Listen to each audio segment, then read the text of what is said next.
Okay, so moving on to Prime Minister number 39, James Ramsay MacDonald, often known simply as Ramsay MacDonald.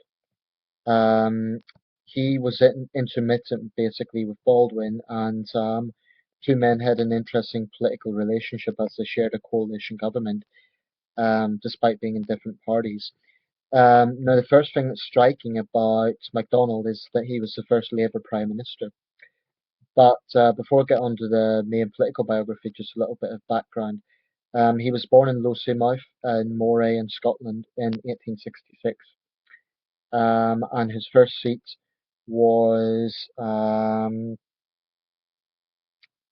actually his first seat was Leicester, um, which he served jointly with several other MPs around the time of Lloyd George. He also served as MP for Aberavon in Wales, Sean, which is close to where I live, during his time in office.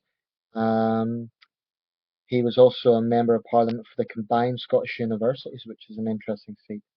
So, um, MacDonald is certainly an interesting and historic character for that reason, that he was the first Labour Prime Minister.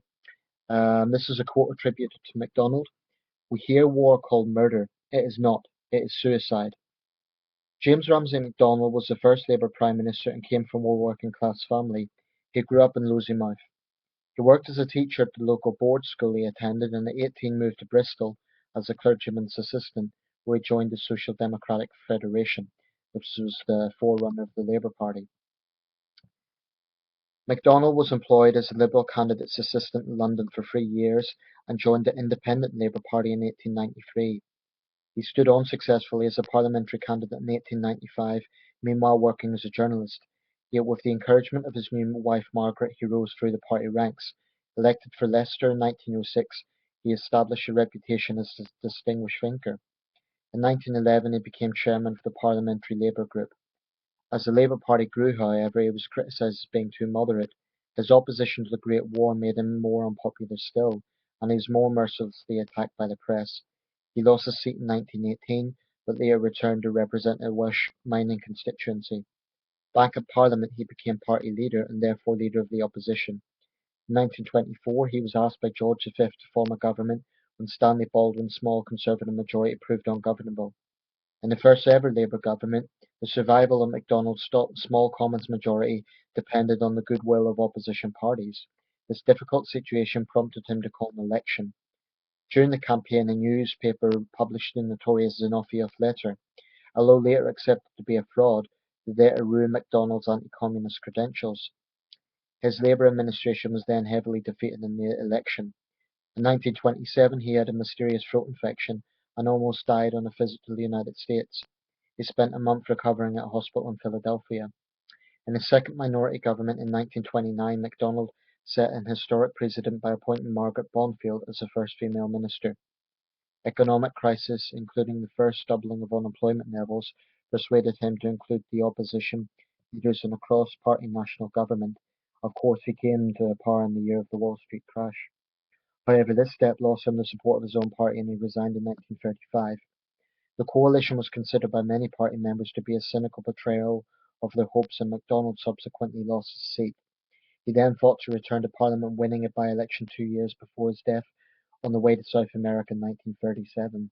I'll come back to that, but we can make some comparisons here with Nick Clegg, our former Deputy Prime Minister. Clegg suffered enormously within the Liberal Democrats for choosing to join the Conservative government, and likewise MacDonald, despite being the first Labour Prime Minister, is somewhat controversial in the party for that reason. Like I said in the previous video, Baldwin defended him for that. There's numerous things that happened in MacDonald's time. I mentioned the Great Depression. There was the Invergordon Mutiny, um, which I believe occurred in 1929. This was actually quite a serious situation. It was an industrial action by around 1,000 sailors in the British Atlantic Fleet that took place in September 1931, and for 2 days, ships of the Royal Navy at Invergordon were in open mutiny in one of the very few military strikes in British history. Um, Other notable events during his time, of course, the Great Depression was ongoing. Um, the Indian. Actually, she quoted this in the Baldwin video, but the Salt March took place in 1931. That was in McDonald's tenure. There's famous footage showing McDonald and Mahatma Gandhi on the steps of 10 Downing Street. That's when Gandhi famously visited the mills of Manchester and Leeds and London's East End. Um, Trying to think of a few more things to add to MacDonald because he was in office for 6 years. Um, he suffered ill health throughout his life. One of the first things I think that motivated him into a socialist conviction was the Bloody Sunday riot of 1887. That was a notorious riot that took place in Trafalgar Square amongst the working class people who were pushing for parliamentary reform, and there was very notorious images of Metropolitan Police beating protesters. Um, it's thought that maybe at least two people died and hundreds were seriously wounded. This was a very controversial incident, and it's one of the most infamous incidents in modern London's history. Um, so that certainly would have impacted his thinking. He actually died at sea, the 9th of November 1937, aboard the liner Linea del Pacific, whilst in the Atlantic Ocean. And he was buried. Actually, his ashes were scattered in his native Lossiemouth. Some major acts during his time was the Unemployment Act, the introduction of unemployment assistance boards, the Special Areas Act, introduced regional assistance to areas of mass unemployment. So I think it can be said that he had quite a difficult time in office because he had to basically face the Great Depression, the rise of fascism and communism, some similar issues as to what Baldwin had to deal with. And the two men had quite a complex working relationship. One completely convinced conservative, the other a completely convinced socialist, but they did work together. Like I said, within the Labour Party, McDonald's a controversial figure for his decision to go into that coalition government, and it remains a controversial decision to this day.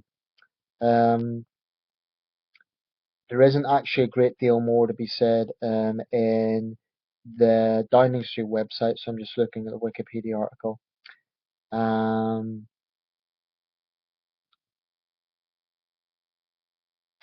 yeah, there isn't anything more specific that I can add to that, really.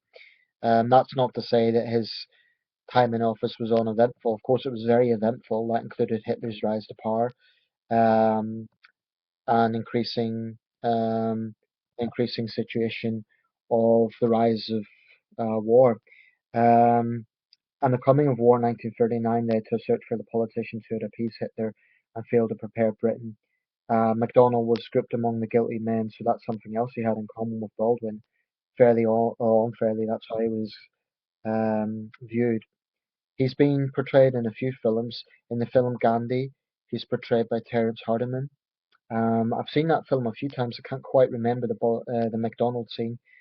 In Hard Spring's 1940 novel Fame is a Spur, later made into a 1947 film and a 1982 TV adaptation, the character Lucy resembles MacDonald.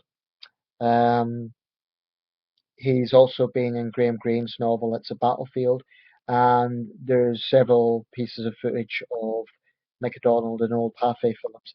He wasn't quite as media savvy as Baldwin, at least that's the impression I got, but an interesting man nevertheless for his historical role as Britain's first Labour Prime Minister.